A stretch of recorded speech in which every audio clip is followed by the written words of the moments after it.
gals, and non-binary pals. Today, it's been a full year since I started the Bososkey channel. Perhaps you may have been wondering what on earth happened to my upload schedule and where on earth I've been. First of all, thank you for getting me to 100 subscribers, though it's been long enough now that I've significantly surpassed that milestone. Anyway, I have a lot of YouTube projects I've wanted to continue, such as my Red Dead Redemption 2 playthrough and SVS. I've even fully recorded the first episode of another series involving cleaning up my projects on my Minecraft realm in preparation to reset it.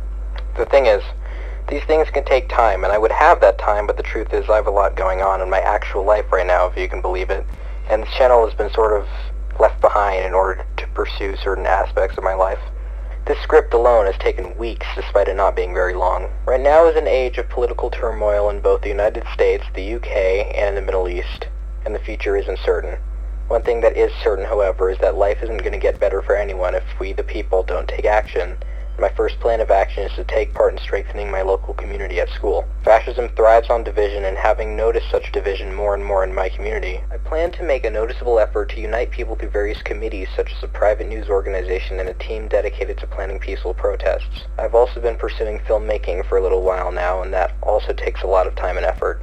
If not a career, I would make filmmaking into, at the very least, a hobby, as it is an art form I've recently excelled at, but I still have a lot of areas to improve, and that's exactly what I hope to do. What I'm trying to say is that when I get home from school, though I don't have any homework in the traditional sense, I still have a lot of work to be done, whether it be editing films or maintaining leadership positions, and once I'm done with all of that, I'm often too exhausted to edit a YouTube video. This is not to say I will be quitting after just 1 year and 116 subscribers. I'm just going to prioritize other things at the moment. SBS will still be finished. In fact, I plan to release an alternate cut of episode 2 because I'm nowhere near satisfied with what I uploaded. And after that, I plan to get back into Red Dead Redemption 2. It also felt weird recording this video in Roblox because of everything going on. #FreeSchlep. So as of writing the script, I've decided just to do a voiceover of me getting absolutely curb stomped in Fortnite. But now I'm talking about video games, so I suppose I'll start off with saying that what a season, Fortnite, man. We began the season with double pumping, one of, if not the strongest shotguns ever, as well as an exotic dedicated to double pumping. Then updates happen with various nerfs and buffs and a new double helicopter thing, and of course there's bugs, lots of bugs. The super season last season was really cool, though there was a shocking lack of superpowers. I never got to become Superman and I missed the event. The Star Wars season was so overhated, even though the lack of new vehicles was disappointing and the ones we got were pretty underwhelming. The laser weapon loot pool really wasn't a bad thing. Y'all are just overreacting because they tried something new. The Jawa shotgun was absolutely busted. That thing was incredible. Oh my god. The Jawa shotgun? Let's talk about that.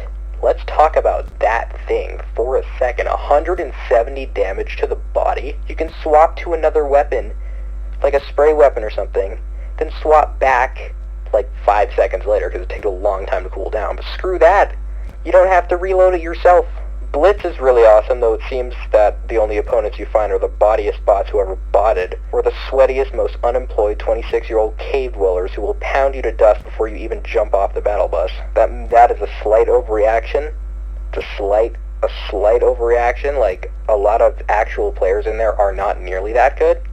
But I'm not wrong either. Also, I suppose we're talking about updates to games, I ought to mention everything going on with Minecraft right now.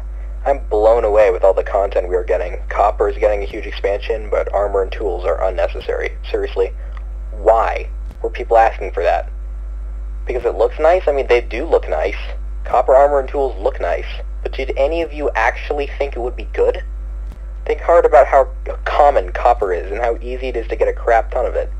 Anyway, we're getting so many more immersive quality of life updates missing from 1.19. Vibrant visuals exist for some reason, even though it isn't nearly complete enough to be in the base game. The word Nautilus is going around, and a second aquatic update would be cool because the oceans still feel a little neglected. But Mojang knows what we all want. They've been teasing it for years, and honestly, I think it's only a matter of time. Side note, I need someone to make a crazy realistic terrain mod for Bedrock Edition. I'm envisioning actual real-world sized mountains, lakes, forests, biomes, oceans, all that, and render distance using lower level of detail like in Distant Horizons or any Switch game, so we could at least take in the gorgeous views. It's probably way too much to ask for Mojang to make a world type like that, though a world type would be really cool.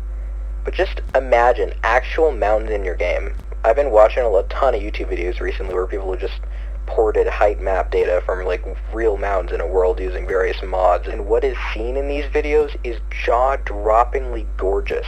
Sure, you could say I could just go to those beautiful mountains in real life, and I do that, but after seeing how beautiful nature is, I just want to bring that home with me to explore on my computer in a much less boring way than opening up Google Earth. I also don't have to worry about my legs falling off after attempting to walk 10 miles up a mountain only to be a fifth of the way to whatever I want to get to. Also, not just the mountains, dude, but the valleys and the canyons too. Alright, shut up, Anakin. But speaking of which, imagine an actual-sized desert with actual dunes instead of whatever the heck is already in Minecraft. You're doing a great job, Mojang. Your sand biomes are not bad. They're not ugly. They're just not what I'm looking for, man. I wanna live out my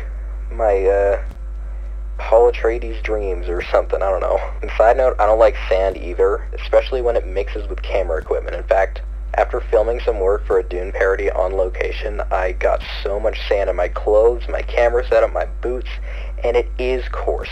It is rough. It is irritating, and it absolutely does get everywhere. It's been a week. Actually, it's been way more than a week. It's been like 3 weeks now, and sand is still falling out of my damn boots.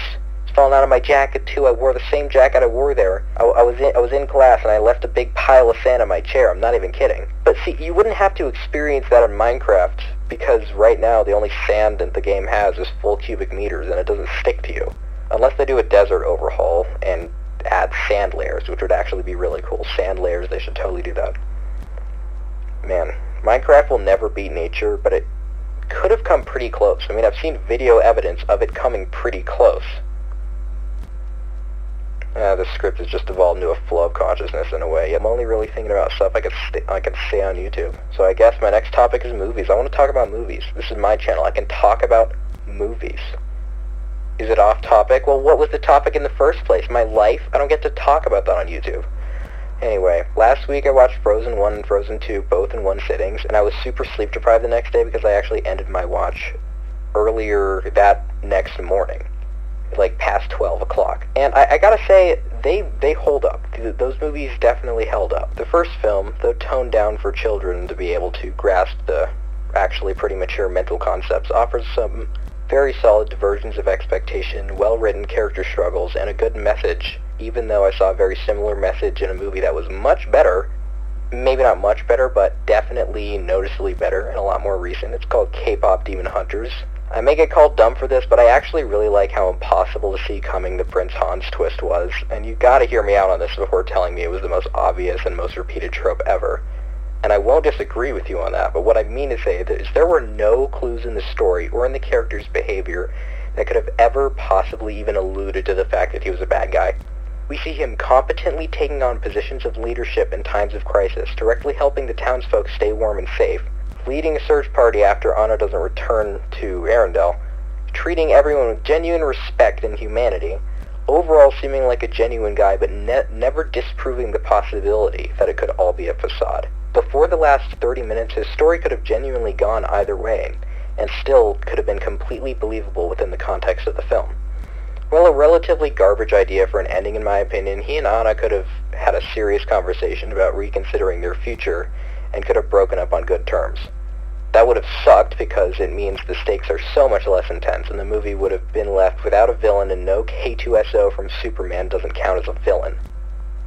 I'm talking about Alan Tudyk?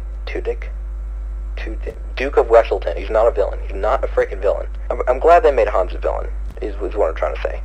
And before you call me a glazer of this movie, I am going to say that most of my views on this movie are from a much more objective standpoint and out of respect for the filmmakers, because this was a film made during a time when Disney was still making thoughtful, passionate, genuine, and actually really good content for all ages, and thus deserves respect. I thought the movie was a solid 8.4 out of 10. And remember, my rating scale is absolutely screwed. 8 out of 10 means good, nothing great, nothing bad, as a simplification. Of course, a movie could have great aspects, canceled out by bad aspects, and then end up with an 8 out of 10. It's weird, but I can't seem to change my rating scale. In my opinion, Frozen 2 gets a little rockier in terms of quality, but I really think the movie is exceptionally overhated. It's nowhere near a bad movie, though it has a lot of issues, mainly in its lore expansion. The lore expansion raises so many questions and then proceeds to promptly answer absolutely none of them.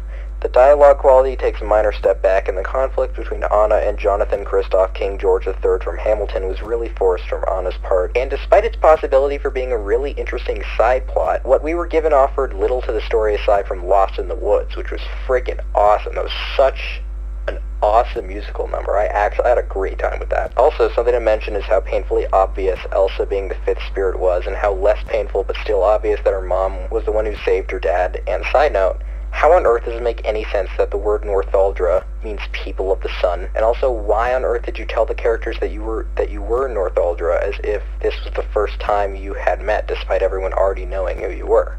Something I really liked about this film, however, was the story's eerie whimsicalness and much more complex themes. It felt enchanted like a fairy tale of old, where the first one felt magical like a fairy tale that had been through a Disney filter. This one felt more classic, un-Disneyfied fairy tale-ish, if you know what I mean. The vibes of this film felt so much different due to a combination of a lot of different subtleties. Another thing I want to mention is how awesome the cinematography and composition was in many scenes. You can have stunning animation, but it's only half the job. If your shots are composed well, it significantly enhances the experience no matter the quality of your animation. And damn, was my experience enhanced. Also, this may be a hot take, but I much prefer the music of this film to the first one. Not necessarily in the lyrics, which I thought were only a slight upgrade, but rather I was much more immersed in the music than in the first film, despite how utterly iconic the soundtrack of the first film was. I think it's probably due to the eerie whimsicalness I mentioned before, because they put that into the music too. Overall, I think this film did a lot well, but its flaws did hold it back from being as good as the first. I think it was a 7.9 out of 10. I can sort of understand where the dislike is coming from, but I still disagree. Anyway, I've talked enough about decade-old Disney movies that everyone stopped thinking about 4 years ago, so one more thing to mention before I just end the video, is that I just finished a short, fairly unknown show that totally didn't inspire everything that came after it released, called Twin Peaks. And before I say anything else, I must say that it is the most hooked I have ever been on a TV show after episode 1 in my life. It is unique, very disturbing, super surreal, and you will be thinking about it for the rest of your life once you finish it, according to people who have actually been thinking about it for the rest of their life. I mean, I'm not an adult yet. I couldn't possibly know that from experience, but based on what I saw, I absolutely frickin' believe it. Like, that stuff's gonna stick in your head. There are about, 5 to 10 episodes or so in Season 2 that kind of suck, but the rest is mind-blowingly good. The order in which you ought to watch is release order of everything, meaning Season 1, Season 2, Fire Walk With Me, and then Season 3. You will ask questions, and you may not receive straight answers. Jeez. What year is it? Whew. I suppose it's time to wrap the video up. I know this was mostly filler content, but hey, at least you got a video, right? I haven't uploaded in, a month? Oh god, it's been a long time. This past year, my channel has been rocky for the most part. I had 2 content slumps. In fact, I'm in one right now. I was able to bounce back from the first one only briefly, and that took months. It took a really long time. And I really want to continue my channel, but as I said in the beginning, I've been focusing on a lot of really important things.